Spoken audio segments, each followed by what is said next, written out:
জাতীয় নাগরিক পার্টি আত্মপ্রকাশ।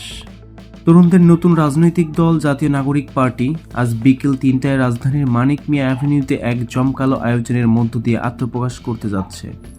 দলটির পেছনে রয়েছে জাতীয় নাগরিক কমিটি ও বৈষম্য বিরোধী ছাত্র আন্দোলনের যৌথ প্রচেষ্টা। নেতৃত্বে কারা আসছেন? দলের শীর্ষ 7টি পদ ইতিমধ্যে চূড়ান্ত করা হয়েছে।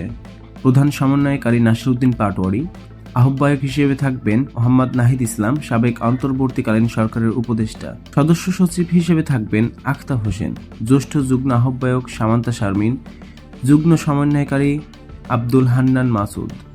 মুখ্য সংগঠক দক্ষিণাঞ্চলের জন্য থাকবেন হাসনাত আবদুল্লাহ। মুখ্য সংগঠক উত্তরাঞ্চলের জন্য থাকবেন সার্জিস আলম। দপ্তর সম্পাদক হিসেবে রয়েছেন সালেহ উদ্দিন শিফাত। নতুন দলের আত্মপ্রকাশের বিশেষ আমন্ত্রণ।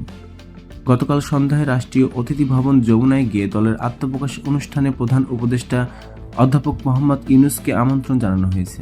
আমন্ত্রণপত্র তুলে দেন জাতীয় নাগরিক কমিটি ও বৈষম্য বিরোধী ছাত্র আন্দোলনের প্রতিনিধি দল।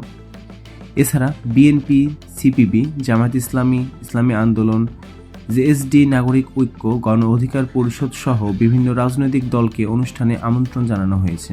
বড় জামায়াতের পরিকল্পনা। জাতীয় নাগরিক কমিটি ও বৈষম্য বিরোধী ছাত্র আন্দোলনের নেতারা আত্মপ্রকাশ অনুষ্ঠানে বড় জামায়াতের পরিকল্পনা করেছেন।